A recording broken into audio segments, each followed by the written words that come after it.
CHEK Podcasts.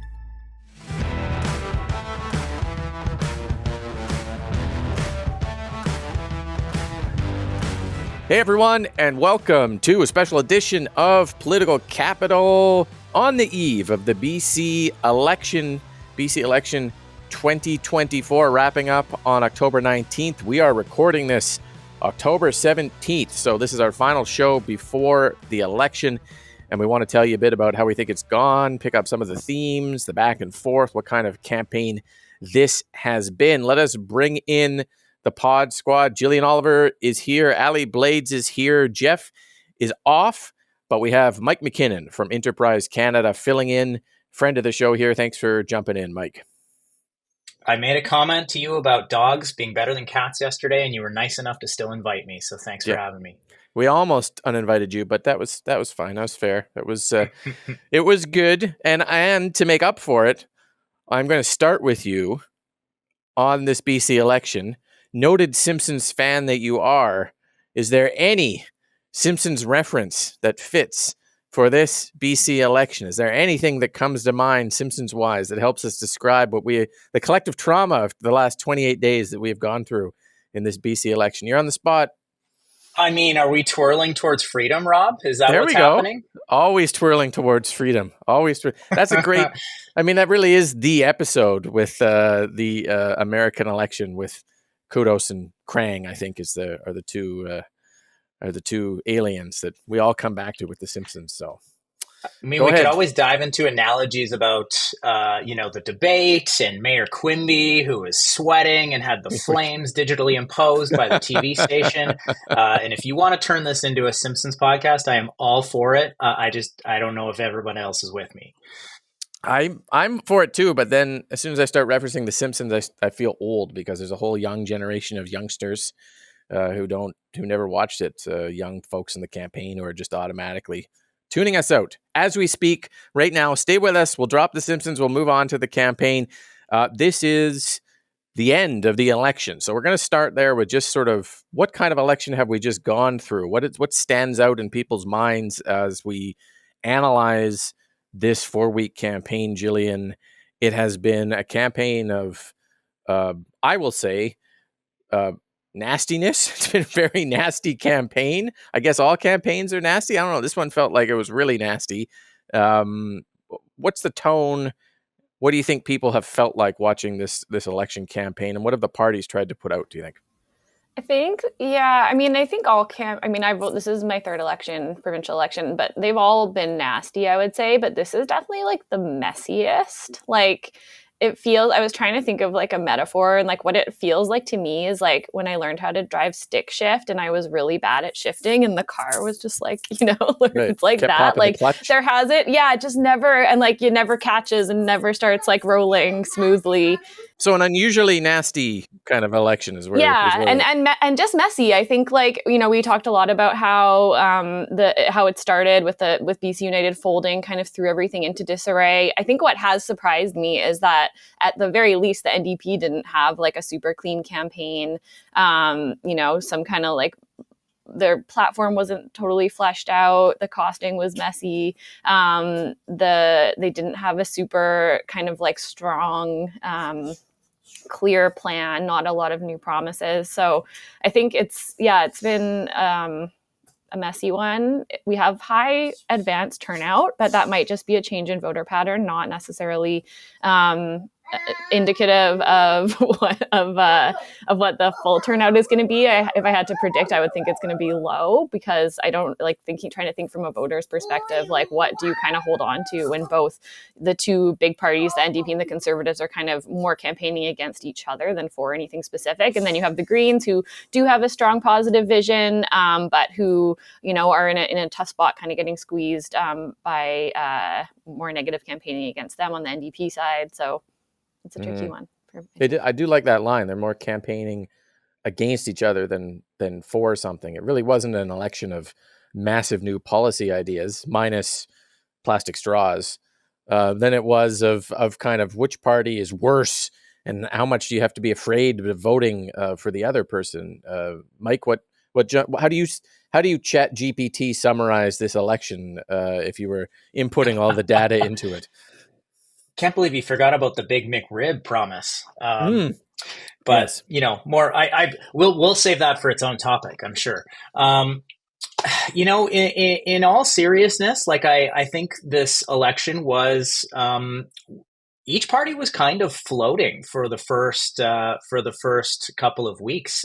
No question, the NDP was on the attack, trying to define John Rustad, bring his numbers down, and really populate that information in voters' minds that otherwise he wasn't known. He wasn't really known by British Columbians, and that's a really unique position to be in at the start of a campaign when voters really don't have an idea of who you are. But the parties were each kind of floating along. I kind of think of it like a boxing match where no one's really going for a big knockout punch. They're just kind of sparring and feeling each other out and maybe seeing where the gaps are. And then the NDP opportunity came along, and I want to talk about political messaging and how it's not that different from storytelling in my mind. Essentially, there are heroes and there are villains, and I could not have scripted a better villain than Chip Wilson in this campaign. For everything, we were all waking up each day trying to see what was going to be on the sign outside of his $80 million house in Vancouver. The constituency of people in this province thinking, won't someone look out for the billionaires, just on the edge of their seat every day. But in all seriousness, what this actually did was draw attention to a class war that hadn't really made its way into the election, and is a really strong place for the NDP to be able to say that they're on the side of the 1%ers. If you're a billionaire, John Rustad's your guy. For the rest of us who are struggling with everyday costs, who are up against big real estate firms and developers driving up the cost of housing, I'm your guy. And I think that helped galvanize New Democrats and the NDP voter base behind something that they hadn't really found in the early days of the campaign. Yeah, the NDP had a lot of fun in the last few days making their own signs that they put up at different events behind Eby to mock sort of Chip Wilson, and really leaned into it, really made him a punching bag. David Eby is he's very good at punching bags, like when he can find someone, the tech companies or the Bank of Canada or someone to just kind of throw haymakers at. He can really go, and Chip Wilson was his punching bag for the last few days of this election. Allie, what do you think of that? I like the idea of the class warfare thing for sure. That did become a theme in the sort of tail end of the campaign. But what did you think of the campaign as a whole, and what stood out to you? Well, in this particular campaign, I think that the strategy that was potentially developed months ago by every political party was then thrown out the window when Kevin Falcon dissolved the BC United campaign. And what we saw was this new campaign, very rushly strategized by all parts, right? And it wasn't just, the criticism of the BC Conservatives being a brand new party, therefore, would they be ready for this campaign? By that account, all of them kind of started off in the same strategic footing of, we have no idea what this is going to look like. We have no idea what the plan is going to be for the next 20 days. Typically on day one of the campaign in the war room, you kind of have a sense of where you're going to be 14 days from now. It was very obvious to the political analyzers of the world that the tour was kind of created maybe a couple of days before, as the issues came up, as David Eby needed to be in certain areas, maybe a little bit more based on how the campaign was unfolding. And so it was a nimble campaign, because I hate using the word fluid. I think we've used it enough, right? It was very nimble in regards to everyone being able to kind of figure out what the next 2 days are going to look like based on what voters are talking about and whatnot. Now we're seeing all of them in strategic ridings. And so we've kind of figured out where the battlegrounds are going to be in these last few days. And so, but, Mike, to your point of this battle between David Eby and John Rustad and who are they fighting for here, it has only been in this last few days that I've even heard the 1%ers. And typically in campaigns, they try to, the NDP try to create that contrast early on. And they couldn't really break through that because here are the Conservatives saying that we're here to help with a change option for everyone because everyone's struggling. So in trying to figure out the target audiences was very tricky this election because no matter where you are in the province, no matter what your income is in this province, no matter what the makeup of your family and your household is, you have challenges. And that was the major issue in this election is that almost there's too many things for us to figure out what the one ballot box issue was going to be. And then now in these last few days, of course, this 1%er piece came up. But I mean, let Chip Wilson be just this, let him do his own thing. There wasn't a ballot box question, was there? Not that I can really think of. Like the ballot box question ended up just being the other guy is worse than me. Who sucks Therefore, harder? Who sucks harder? Which one of you sucks harder? Through a paper straw. Through a there you go, Jillian. That is, that is true. Did the? I mean, I don't think it made any impact whatsoever, so we have to talk about it for very long. But did the Conservative platform at the end of the campaign and the final days make a difference? Should it have come out earlier? It ends up costing out deficits that are larger than the NDP, which gives a bunch of people pause. They're like, wait a second, I thought we spent the whole campaign hearing about all the money being misspent by the NDP. Did that matter at all? We don't have to spend a lot of time on it, but Jillian?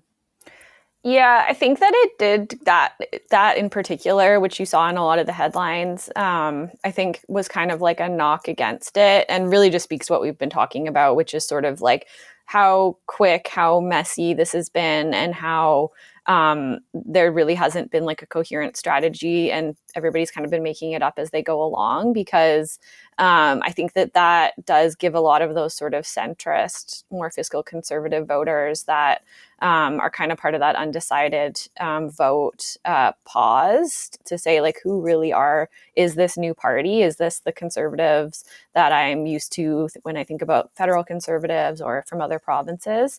Or is it something new and different? And I think, when you've got a new party, the biggest thing you're up against is just the unknown and that risk. And maybe that kind of ends up being the ballot box question is like, what's the big, not who sucks harder, but what's the bigger risk? And, what is going to give me a little bit more certainty in the next 4 years?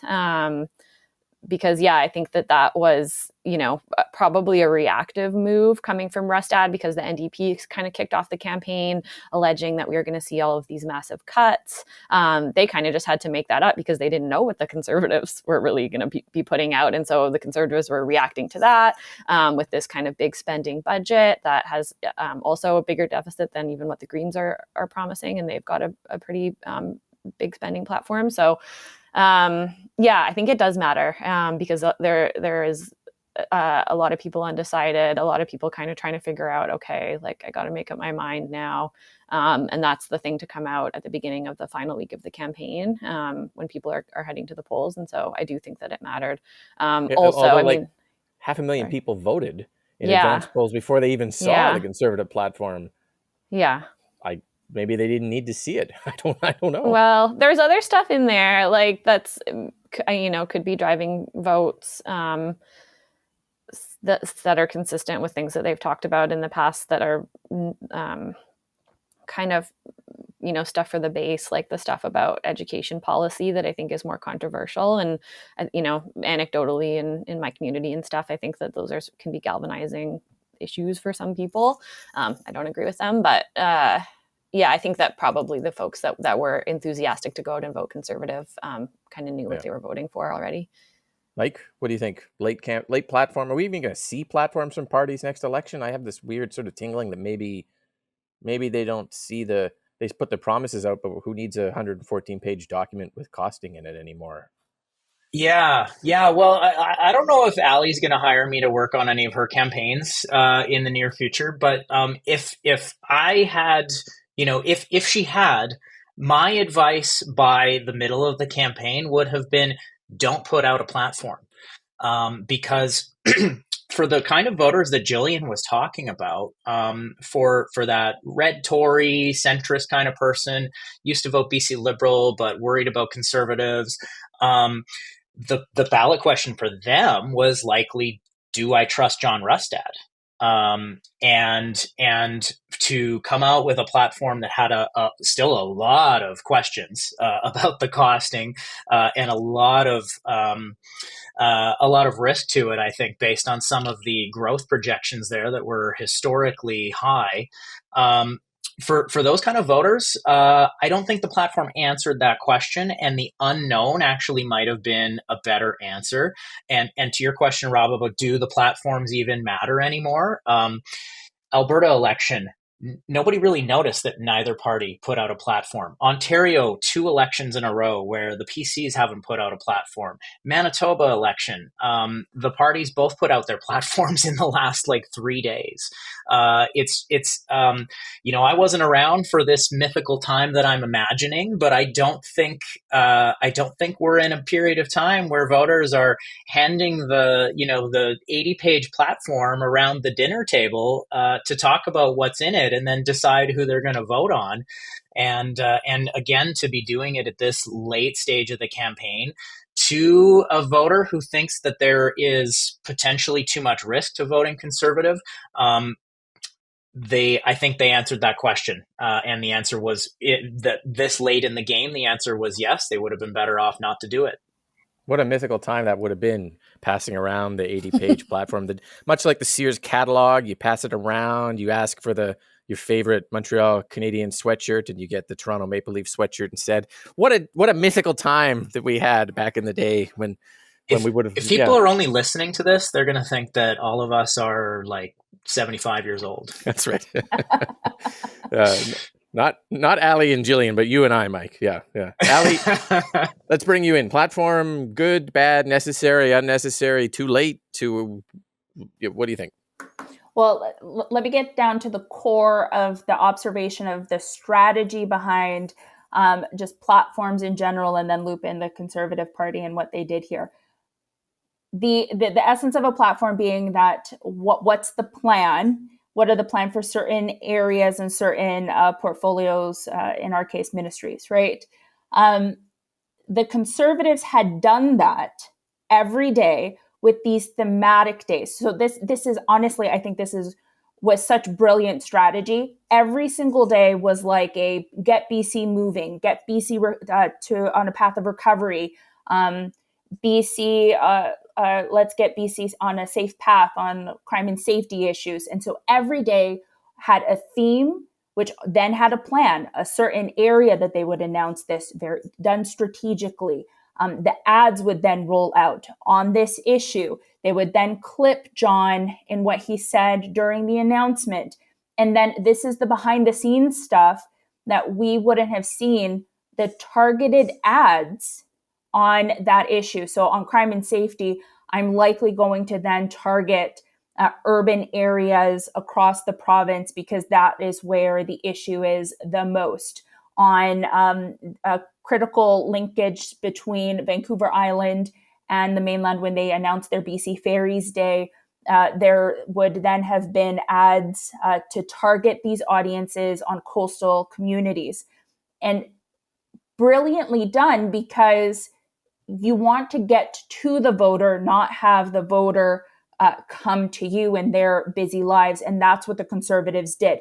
On the contrast, what David Eby did, he went to strategic writings, had a brilliant stump speech, kind of laid out the top issues, and made sure that he had significant earned media content out there. But that it's an older way of doing the 20 plus days of the writ period. What the Conservatives are doing is where I think we're going to trend on how we announce platforms. I think you asked the question of just will platforms exist down the road. It's how we deliver the platforms is what's going to change. Notice that the NDP announced it on with this brilliant website where if you hover over it, was quite interactive. It had your eye go to certain sections of their platform just in the way that they laid it out on their website very strategically.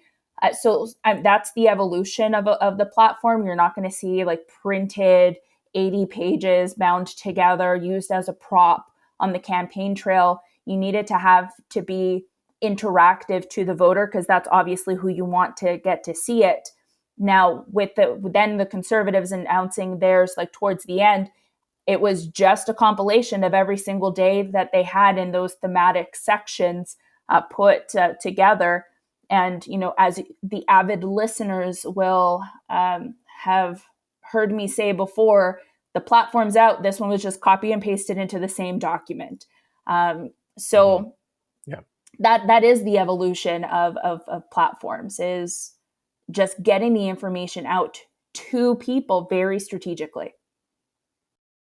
Let's do, and I don't know if this jumps to mind for you, but let's just raise, our highlights and lowlights of the campaign. Was there a moment in the campaign that stands out for you, Jillian, that was a highlight? I mean, I'm guessing maybe Sonia Furstenau's debate performance was a highlight for the Greens. And is there a low light moment of the campaign where you're just like, oh my God, what is happening in this election campaign? What is going on here? There's a lot of those too. But the Conservative platform release, I mean, it's the same thing, but the announcement was delayed by several hours because they wanted to announce it. I think the place was called the Barrett Lookout. Is that right? Yeah. Which is actually named after like our probably most socialist NDP Premier Dave Barrett. And they didn't figure it out till the last minute. And I think, it was such a moment because there had been so much buildup. We didn't know when it was coming. Even over the weekend, Rustad was still not giving a day. I was also laughing about that because he was like, I suspect in the next 3 or 4 days we'll have it out, which is just like so silly. Like when, like you said, hundreds of thousands of people had already voted at that point. To me, I think that was sort of like a low light that just really summed up how messy it's been and how I think underserved voters have been by the lack of seriousness, especially from that campaign. And then, I think the highlight for sure for me was the debate. I think it also, I think Sonia Furstenau obviously did well, and it put some wind in the sails of the Greens, and I think, put them in much stronger contention for their target ridings that they've been focusing on, and also was, a big stage to hear like a refreshingly positive vision. And I think she did such a good job contrasting that, when up to that point we had kind of just heard so much negativity. And I think, EB did well too. We did a whole show about this, but I think that, talking to people over the last week, I think people thought that he seemed sincere in the way that he was sort of being honest about the scale of the challenges and how, it's been a struggle to meet them. So I think that the debate did faithfully represent the options before voters and was like, a good moment just to sort of give people kind of an honest reflection of what the choices are when they go to the ballot box. I don't want to steal your highlight, lowlight, Mike, but mine combined might have been the image of Bruce Chapman hiding in a utility closet while TV cameras invited into his campaign office to ask him questions about his absolutely bat guano insane comments online. And he hides himself in a closet and refuses to come out from the cameras. I thought that was sort of was kind of like a personification of some of what happened to the Conservative Party in this election, of just sort of wild controversy over comments and people going to ground and not really wanting to talk about them in a nutshell there. But I don't know, your highlights and lowlights of the campaign. It seems like once every few years there is just like an epic just let the cameras roll and try to ask someone questions and see what happens, across the country. And I think that's one that'll that'll stick with people for quite a while. I won't say you stole my thunder, Rob, because I was actually going to point to something else that I see as as kind of a low light for the campaign as a whole, it is, by nature of what we're all doing here, it is going to be partisan. Mike, but shame, sir. I know. I have an NDP mug that I'm actually drinking out of as we speak. But I think one of the lowlights of this campaign, and I would say across the political spectrum here, is the dodging of candidate debates. I think this group has talked about that a little bit throughout the campaign, but also of avoiding media and avoiding media interviews. I thought Allie made some really good points about how parties reach voters in different ways in 2024 than they did in 1994. But at the same time, like I do worry about where we're going as a society and as voters when we don't have kind of a neutral arbiter in some way of the elections and the political process, where we require candidates and the leaders to actually be accountable to journalists in their communities. We've seen that at the leadership level, where John Rustad has there was a period of time where he wasn't taking questions that were not about the topic of the day. It sounds like the media team in his campaign is not responding to journalists from smaller outlets. There's of course the Brent Chapman thing, and I don't love where that's going. And back to the candidate debate thing. I mean, that's something that the parties of all stripes have been dealing with. And I will admit that I have been in a campaign office and I have advised a candidate not to attend a debate. But I don't like that. That's where we're. I know.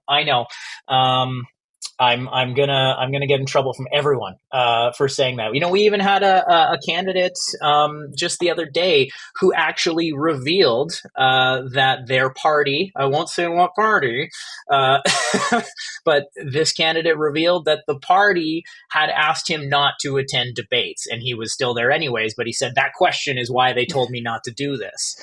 I really do worry about to attend where debates either, because He's got himself in nothing but glue the entire election. But I know what you're talking about. Yeah. So that's my low light. That's my low light. Yeah. What about a highlight? Was there a moment in the campaign where you were like, okay, well, this is election campaign in a nutshell here. This is what we're here for. Yeah, I touched on it earlier. I went on my whole Chip Wilson thing already, but why I see that as a highlight for the NDP in particular is it was really energizing as a New Democrat, and I think for folks inside campaign offices that were maybe feeling like we're really stuck in neutral here. That was something energizing. I talked about finding a better villain, and I think that was energizing for a lot of people to reflect on. Why am I doing this? Why do I fight so hard to ensure that we elect or re-elect an NDP government? And I think that answered that question for a lot of people. Yeah. Allie? Highlights, lowlights has been a roller coaster. So I'm trying to remember back of the good days and the bad days of this campaign. And I'm excited for it to be over. But, as I sit here on the more conservative side. So your highlight is the end of the campaign. Can potentially watch us on E-Night as I just completely check out. And so for me, the Gordon Campbell op-ed was a highlight of a good day on this campaign trail, where it was just a reminder of, listen, Kevin Falcon has suspended this campaign for a reason, a vote for anybody else or an alternative candidate as a vote for the NDP, and, give your head a shake. What are we doing here? And so I thought that kind of unified some campaigns a little bit better. So that was exactly what the Conservatives needed at the time. So that was a good day. On the low side of this campaign, the Conservatives had Oppo research in bulk put out about them and various candidates. And it was a low point of this campaign because it went back to, these are personal attacks, and that's politics, right? But it went into the continuation of personal attacks when ultimately, with all of the political theater that had happened in the months leading up to the official drop of the writ and the campaign starting, that we were late to the game to talking about policy and what we would actually do. And that I think that was just like a general, we can do better in BC, and hopefully we get our stuff together for in the next 4 years so that we can actually have a good conversation about what we're going to do with this province, rather than personal attacks and characterizing certain candidates in a negative way for personal things and not policy. I did think in my low light, I did think it was one of the least honest election campaigns I've covered. It's my 5th one. And maybe it speaks more to one of Mike's points about the evolution of the way information's going out. But there are points in this campaign right from day one where both the Conservative and AP are just repeating things that are wrong. No, John Rustad is not cutting $4 billion from the healthcare budget from day one. And no, David Eby is not proposing to put free drugs, in every storefront across the province. And the parties hung and no on children will be forced to eat bugs, Rob. That's right. No children forced to. And yet, despite sort of pointing that out and repeatedly trying to point it out, the parties never wavered from it. And it was an interesting position to be in as a journalist, try to push back a little bit on it. And you talk to them and they'd be like, yeah, whatever, knock yourself out, kid. And you're like, okay, all right, well, I guess I'll, and at a certain point, maybe because it was such a close election, the strategy was it's better to stick with the lines, even if they're not true and people are saying they're not true, than it is to remove the lines when you're called out for being inaccurate, or someone does a fact check, or someone does the Vancouver Sun did a series of fact checks throughout the campaign on all parties and discovered things weren't accurate, didn't move the dial at all. There was a time back in the old days with the Sears catalog Mike was talking about where you would have done fact checks and it would have caused parties to change, to maybe back off of a deliberate mischaracterization of something. And we didn't see that in this election. And I don't think we're going to see it in the next election. And it's kind of tough for voters to navigate that, because sometimes you repeat something that's wrong 28 days in a row and people are like, well, it must be right, or they wouldn't keep saying it, I guess. But Allie, that's why you have your hand up? I do. That's why endorsements matter. And we didn't see a whole lot of them in this campaign. We know because we are smart people that campaigns and political parties are going to add their spin in order to make them look good.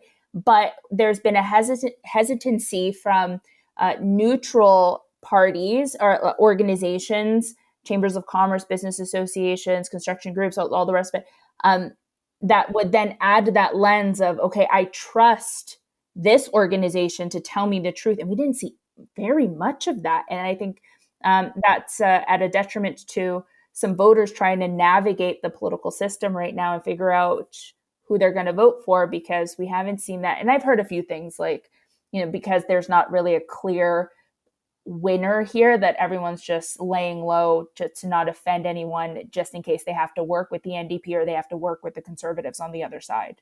Yeah. Let's close off by just talking a bit, each of us, on what to watch for on election night. If you're not watching, CHEK's election coverage, and you should, because we'll have the political panel live on E-Night, or you're watching another station's coverage, or you're just kind of click and refresh on the Elections BC website, God help you, trying to figure out what's happening on your own. What are you watching for on election night to understand what is happening, Jillian, in terms of results coming in? Are there a handful of ridings you should be paying attention to?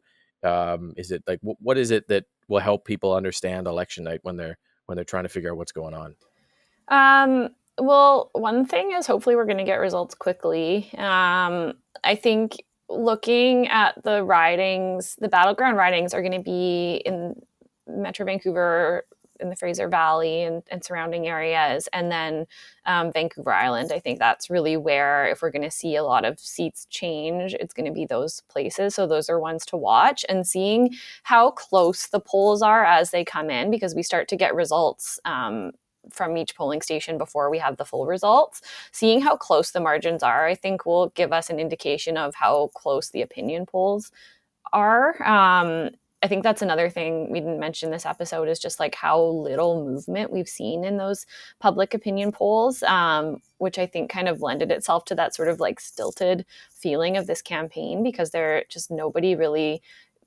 got a significant amount of momentum.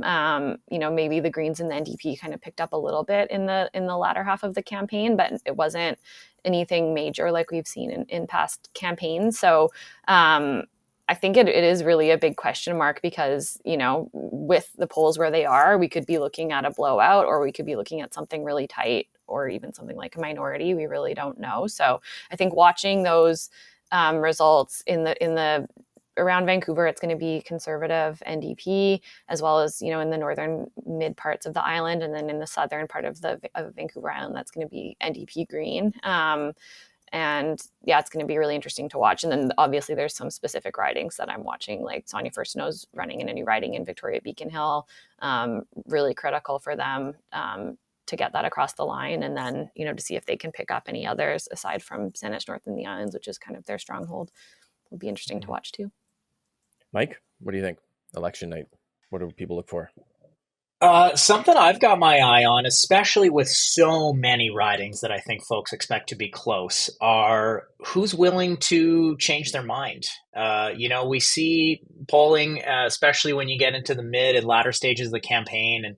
And of course, most of the numbers that are reported, these are the decided voters. And then you'll see it reported on, 15 or 20% of people are undecided. Well, the reality is by this point in the campaign, if they're undecided at this point, you could disperse a few of those people evenly among the campaigns. The rest of those people just aren't voting if they haven't made up their mind yet.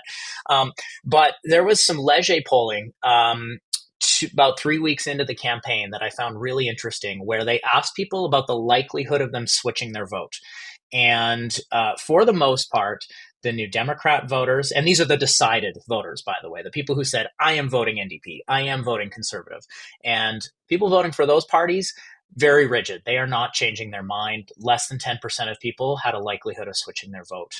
The Green voters, the people who have said, I am voting Green, 37% of them said they are likely to switch their vote. And I think that's what David Eby was getting at in the last few days of the campaign, where he's asking Green voters to consider whether they want to wake up on Sunday and wake up to a Conservative government, and whether they'd like that situation. And if they wouldn't, lend your vote to the NDP. Because we share a lot of common values. So I'm going to be looking for those folks to see if any of them did change their mind. And, is that a difference maker in Beacon Hill or Saanich North and the Islands or West Vancouver Sea to Sky, where the Greens are strongest? That's not the places I'm actually watching it. I'm looking at some of the closer races that are neck and neck between the NDP and the Conservatives, and do 100, 200 Green voters who maybe change their mind, does that make a difference on election night? Yeah, that's a tough one, though. Like I've said this before, it's a tough one for the NDP to ask the Greens, who they stabbed in the back in 2020, to this time, we're not going to stab you in the back. Here's the knife. Walk into it yourself and vote NDP. That is a tough call. Maybe, but yes, if I was a Green voter, I would look at that and go, no thanks, New Democrats. But that's just me as a non-Green voter. Allie. I think the next show that we have, the post-campaign, is going to be interesting for a lot of those things that Mike's talking about. Where did the vote actually go in different demographics? I was just thinking, the BC United voters that didn't want to go with the Conservatives, we're seeing them now with the NDP, but then there was a significant percentage of NDP voters that then left because they just want a bit of a change for this particular election. And so it's a vicious cycle of you're gaining some, but then you're also losing some. Anyways, what are we going to be watching on election night? For me, as someone who very obviously does not want to see the NDP government win again, where those independent voters or the independent candidates came into play here. In those key areas that we've talked about, like Mike Bernier, Dan Davies, Tom Shapika, Corinne Kirkpatrick, these incumbent MLAs who are running independent. Do they vote split? Are they going to win? Like those are the ones that I will definitely be keeping an eye out for on election night, because they could make a huge difference. Mm-hmm. Yeah, they could. We could have a wild election night. I mean, I think we'll know results pretty quickly, and according to Elections BC, that's going to include advanced ballots. So it's not like in past elections where you have to get to the final count before a whole big flood of new votes come in. We'll have a pretty good idea very quickly on election night what has happened in BC, for better or for worse, or good or bad, or left or right, or up or down, or wherever we are now. And it is interesting talking to all the parties as you end up in the last couple of days. No one is really sure exactly what's going to happen. So if you feel confused by all of this, you are not alone. You are not alone. We are all confused trying to understand the numbers and the waves and the ridings and the independents and the Greens and this race. So thank you to the panel. Thank you, Mike, for being here, filling in for us and for the Simpsons references. And thank you, everyone, to listening this week for the special early edition. There won't be a YouTube edition or a CHEK TV edition, but we will be back next week with the election results and all the latest in BC politics here on Political Capital.